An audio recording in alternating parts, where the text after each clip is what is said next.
For 22 years, I sat across from patients like you and told them things I no longer believe. I'm Dr. Emma Whitmore, a functional medicine physician, and I walked away from conventional clinical practice not because I stopped caring about patients, but because I finally understood that the system I was operating inside was never designed to make aging adults stronger. It was designed to manage them, to hand them a cane, to lower their expectations year by year, until not falling this month became the definition of a good outcome. I followed the guidelines. I referred patients to the same gentle walking programs every geriatric specialist I knew recommended. I told people that slowing down was natural, that losing strength was inevitable, that the goal of growing older was to lose less, not to gain anything back. And I watched patients I genuinely cared about, people who had raised families, built businesses, survived hard decades, shrink, not just physically, in every way that mattered.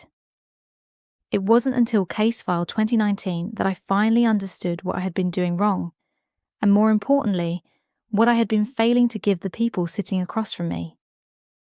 What you are about to hear is not in any pamphlet your doctor hands you on the way out of an appointment. It is not in the standard of care guidelines published by the organisations that set the agenda for how your physician was trained. It is buried in research that gets published in peer-reviewed journals and then quietly disappears from every clinical recommendation that follows. Because there is no pharmaceutical patent on a squat, no profit margin on a balance exercise, no sales representative pushing a heel raised through a doctor's office. And every single day that passes without this information is a day your body is losing structural capacity it did not have to lose. The window to change the trajectory of how you age is real. It is not unlimited, and it opens right now. Case File 2019. A 67-year-old retired civil engineer from Central Ohio. I'll call him RT to protect his privacy. RT had been managing what his primary care physician classified as normal age-related decline for 6 years. His chart showed no alarming diagnoses, no major cardiac events, no diabetes, no degenerative neurological condition, just the slow, steady accumulation of what medicine calls expected aging. His records documented 2 minor falls in 18 months. A progressive reduction in walking speed noted at consecutive appointments. A referral to a senior fitness program at the local community centre where he was advised to walk 30 minutes per day and stretch. He did everything right. He attended every appointment. He filled every prescription for his blood pressure and his cholesterol. He walked every single day, regardless of weather, with the kind of discipline most people half his age couldn't match. And yet by the fall of 2019, RT could no longer rise from a seated position without using both arms to push himself up. His grip strength had dropped measurably in 12 months. His balance assessment, a simple single-leg stand test that takes 45 seconds to administer, had deteriorated significantly from the prior year. His physician told him this was expected progression, normal for his age. Adjust the walker recommendation. 6 months later, RT fell descending 3 steps at his daughter's home and fractured his hip. His daughter called me afterward. She told me her father had told her at Thanksgiving, 2 weeks before the fall, that he felt like his body was a building whose foundation was crumbling from underneath and nobody would tell him why. I've never forgotten that, because that is exactly what was happening. And it was happening for a reason that had nothing to do with his age and everything to do with the fact that the one biological mechanism capable of reversing that structural collapse had never once been activated by anything his medical team recommended. That mechanism is called mechanotransduction. And before I tell you what it is, I need you to understand that your doctor almost certainly knows this word, but has no idea what to do with it clinically. Drop a 1 in the comments right now if you or someone you love has been told that losing strength, balance, or mobility is simply a normal part of getting older. Because what I'm about to show you over the next several minutes will fundamentally change what you believe that sentence means, and more importantly, what you do about it. I'm not going to give you the exercises yet. Before I do that, you need to understand what is actually collapsing inside the body after 60. and why the solution that has been handed to aging adults for the last 4 decades is not only incomplete, but may be actively allowing the very deterioration it claims to prevent. Here is what is actually happening inside your body after 60, and why the standard recommendation to walk your way through aging is the biological equivalent of repainting the exterior of a building whose load-bearing walls are actively failing. Mechanotransduction is the process by which your body converts mechanical force, physical stress applied to muscle, bone, and connective tissue, into cellular signals that trigger structural rebuilding. Think of it like this: your musculoskeletal system is not a static structure. It is a living construction site that operates on a use it or rebuild it mandate. When sufficient mechanical load is applied to muscle fibers, the cellular machinery inside those fibers, specifically a signaling cascade involving AMPK activation and mTOR pathway engagement, reads that force as a construction order. It sends the biological equivalent of a work crew to the site.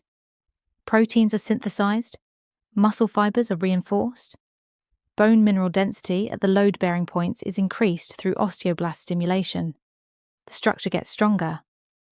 But here is the critical detail that your walking program completely misses. The mechanical threshold required to trigger that rebuilding response is not met by low-intensity repetitive movement. Walking, as valuable as it is for cardiovascular health, does not generate sufficient mechanical tension in the major load-bearing muscle groups to activate the mTOR signaling cascade at the level required for structural adaptation. It is like hiring a painting crew to respond to a foundation crack. The building looks maintained from the outside, but underneath, the structural load-bearing capacity is eroding session by session, year by year, while everyone applauds you for your consistency. A 2024 longitudinal study conducted by researchers at the University of Copenhagen followed 8,000 adults over the age of 60 across a 5-year period. And I want you to note that this study received a fraction of the media coverage given to pharmaceutical interventions, with a quarter of the measurable outcome data. The researchers found that participants who performed targeted strength and stability exercises demonstrated significantly stronger improvements across physical function markers, including fall risk reduction and measurable muscle strength gains, compared to participants following walking primary routines. And here is the number I want you to hold on to. Those participants were spending less total time exercising each week. Not more. Less. The load mattered more than the duration. The mechanism mattered more than the mileage.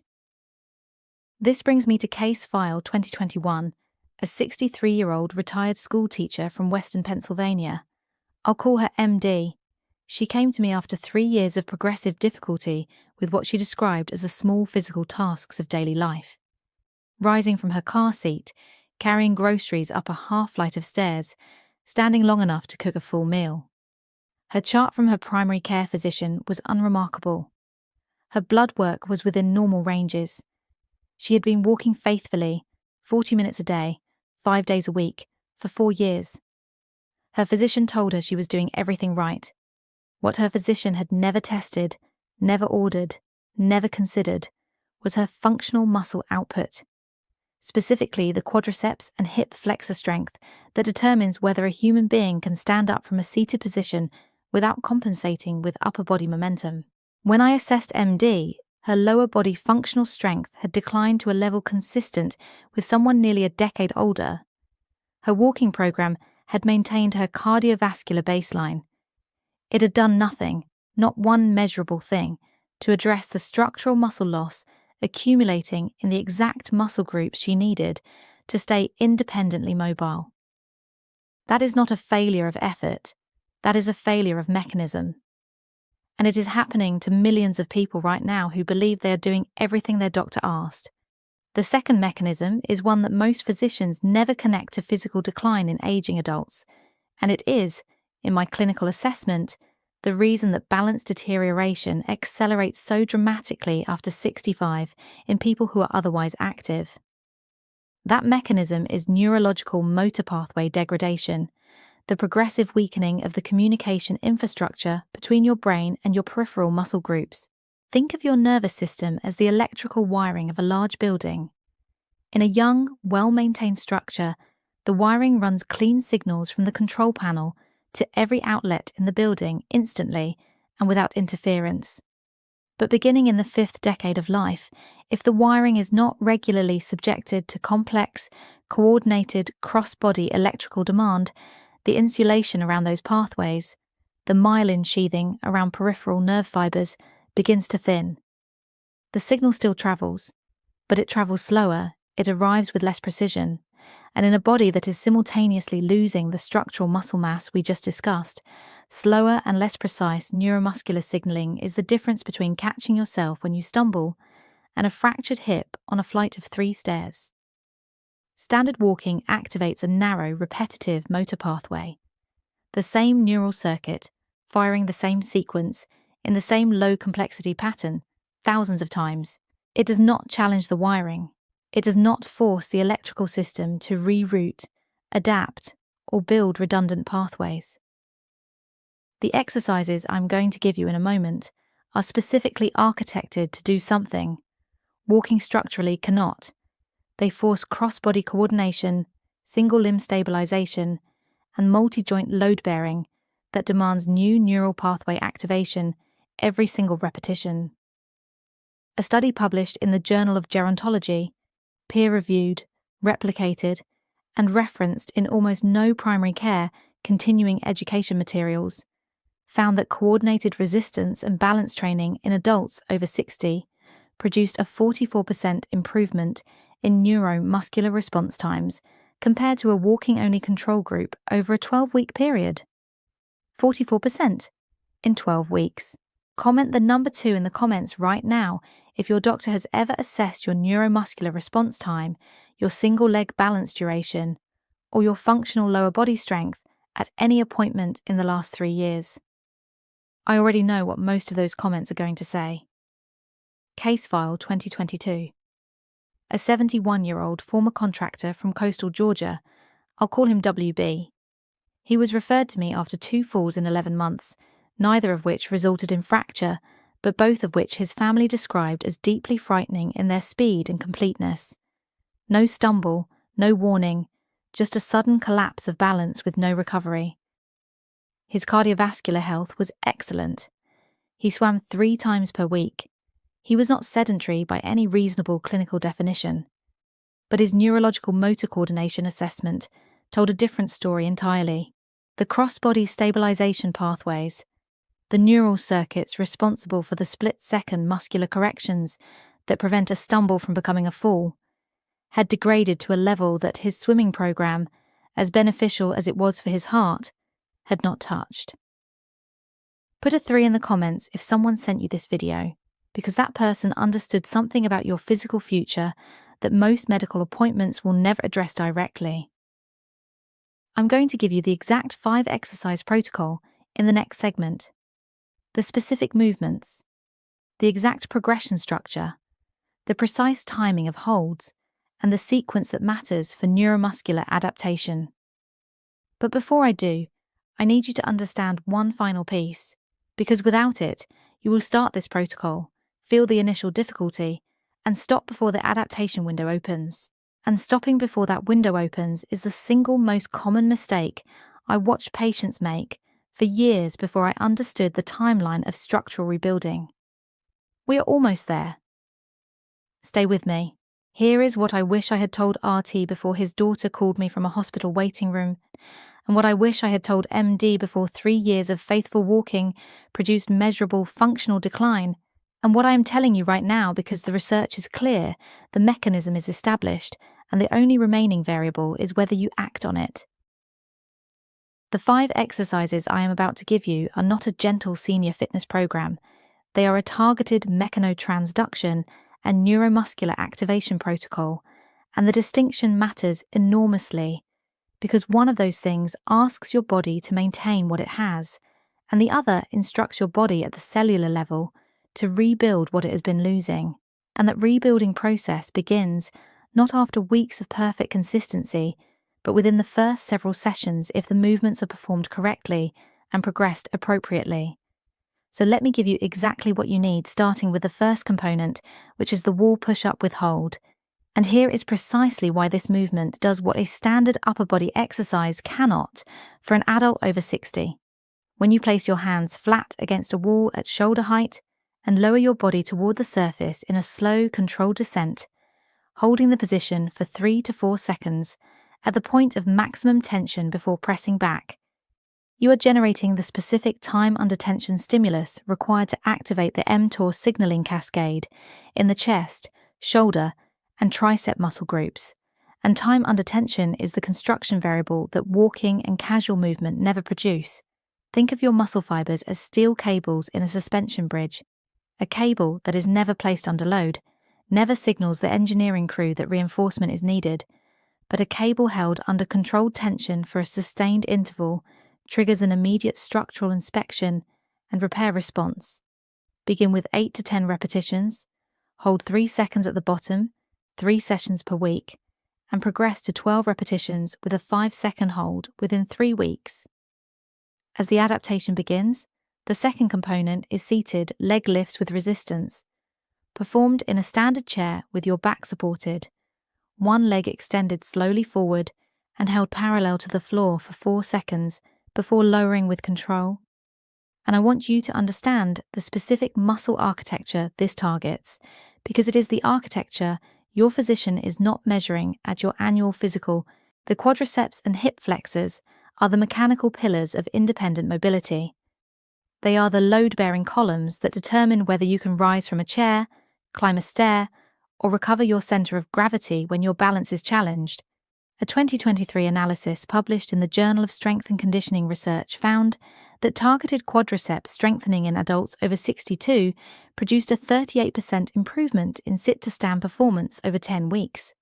38% in 10 weeks, without pharmaceutical intervention, without surgical procedure, without anything other than the correct mechanical load applied to the correct muscle group with the correct time under tension stimulus.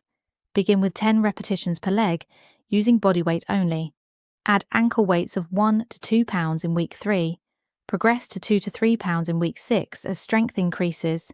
The third component is standing heel, raises with a balance challenge.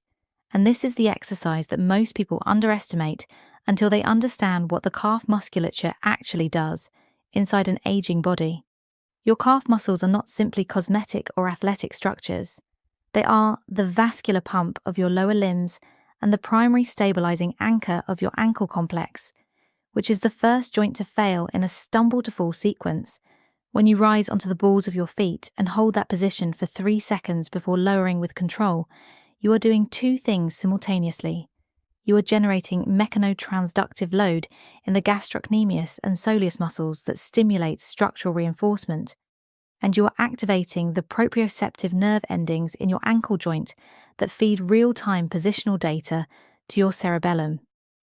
Think of those proprioceptive signals as the structural sensors embedded in a building's foundation that detect microshifts and alert the system before a crack becomes a collapse. When those sensors are trained regularly, the building's response to instability is faster and more precise. When they are left unstimulated for years, the detection system degrades, and what should be a recoverable stumble becomes a catastrophic fall. Perform 15 repetitions, hold 3 seconds at the top, progress to single-leg heel raises in week 4 for those whose balance allows it. The fourth component is the modified squat to a chair, and I need to reframe this movement for you completely because most people over 60 hear the word squat and hear the word dangerous in the same breath. And that association is one of the most physically costly pieces of misinformation in geriatric health guidance. The sit-to-stand movement is the single most important functional motion your body performs for independent living. Every time you lower yourself toward a chair with control and rise back to standing, you're activating the glutes, quadriceps, hamstrings, and deep core stabilizers simultaneously. You are generating cross-joint mechanical load that sends construction orders to 4 major muscle groups in a single movement pattern. and you are training the precise neuromuscular sequence your body needs to execute the most common fall prevention maneuver that exists. Controlled deceleration of your own body weight. Place a sturdy chair behind you. Stand with feet shoulder width apart. Lower slowly toward the seat over 4 counts. Touch lightly and rise back to standing over 2 counts. The asymmetry of that tempo is intentional. The slow descent is where the mechanotransductive tension is generated. Begin with 8 repetitions. Progress to 12 in week 2. Add a brief hover above the seat without touching in week 4 for those ready for the progression. And now the 5th component, the bird dog hold progression, which is the exercise in this protocol that most directly addresses the neurological motor pathway. Degradation I described earlier. From a hands and knees position on a mat or firm surface, extend your right arm forward and your left leg back simultaneously. Hold for 5 seconds, return with control, and repeat on the opposite side. And what is happening neurologically during that hold is not simply a balance challenge. It is a forced activation of the cross-hemispheric motor coordination pathways that degrade most rapidly in aging adults who perform only linear, repetitive movement patterns. Think of those pathways as the cross-bracing inside a structural frame. Diagonal supports that exist specifically to stabilize the building against lateral and rotational forces. Walking never loads the cross-bracing. The bird dog hold loads nothing but the cross-bracing and the research from the Journal of Gerontology. I referenced earlier showing 44% improvement in neuromuscular response times was produced by exactly this category of cross-body stabilization training. Begin with 5 holds per side at 5 seconds each. Progress to 8-second holds in week 3 and add a slow mid-movement pause. Arm and leg are extended. Hold 2 seconds. Lower halfway. Hold 2 seconds. Complete the extension. Hold 5 seconds. In week 5 for the neurological adaptation to deepen. Now I want to address something directly because I know what some of you are thinking. Your doctor has told you this level of exercise is unnecessary or that your current routine is sufficient, and when your doctor tells you that, I want you to do one specific thing. Ask them to pull up the University of Copenhagen longitudinal study on targeted strength and balance training in adults over 60 and review the functional outcome data with you at your next appointment. Most physicians who engage with that data will engage with it seriously, but if they dismiss it without reviewing it, that is important clinical information about where their recommendations are coming from. And I also know some of you are thinking that this sounds like more time and more effort than you have available, so I want to be precise. This protocol runs 20 to 25 minutes per session, 3 to 4 times per week.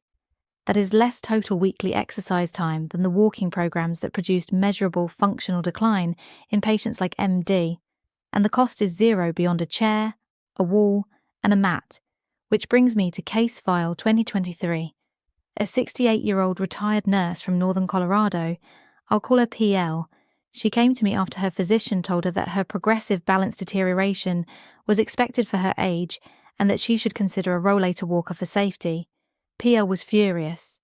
She was also right to be furious. We implemented this exact 5-exercise protocol, 3 sessions per week, progressing over 6 weeks. At her 8-week reassessment, her single-leg balance duration had increased from 4 seconds to 19 seconds. Her sit-to-stand test performance had improved by a full category on the functional assessment scale, and she called me on a Tuesday morning to tell me she had walked up 2 flights of stairs at her son's apartment without holding the railing for the first time in 3 years. That is not an anecdote. That is mechanotransduction, working exactly as the research says. It works when the correct stimulus is finally applied. Drop A47 in the comments right now if you are going to begin this protocol this week. I chose that number specifically because 47 is how many patients I watched experience unnecessary functional decline. Before I fully understood what I am telling you today, send this video to someone right now, not after you finish watching. Right now, you know someone over 60 who has been told their strength loss and balance, decline, are simply part of aging. Text it, email it, share it. Somewhere today, someone is going to fall and sustain an injury, that changes the trajectory of the rest of their life, because they never received this information, and you have the ability to change that for one person. Before you leave, there is one more video you need to watch. I have linked it on screen right now, and it covers the nutritional mechanisms that determine whether your muscles can actually respond to this mechanical stimulus. Because even with a perfect exercise protocol, there is a cellular infrastructure component that determines the rate of adaptation, and without understanding it, you are leaving significant results on the table. Subscribe to this channel not for me, but because YouTube's algorithm actively suppresses medical content that challenges standard of care narratives unless enough people signal that it matters. Your subscription is how this research reaches the people who need it. I have also put together a complete written guide, every exercise, every progression timeline, the full research citations, the exact assessment tests you can perform at home to track your own functional improvement. It is called the Structural Strength Protocol, and the link is in the description. Review it, share it with your physician if they are willing to engage, bookmark this video and watch it again with someone you love, because the second watch is always where the mechanism connects to the lived experience. And I want to close with this. You have been told a story about aging that was never fully true. The story that strength loss is inevitable, that balance decline is expected, that the goal of growing older is simply to lose less. That story was not told to you by people who wished you harm. It was told by a system that was never designed around the biology of reversal. But the biology of reversal is real. It is researched. It is peer-reviewed. It is sitting in journals that your physician has access to, and your body is waiting to respond to. You now understand your own musculoskeletal and neurological architecture better than most people who will walk into a clinical appointment this week. Use that understanding. Begin this week. The window is real, and it is open right now.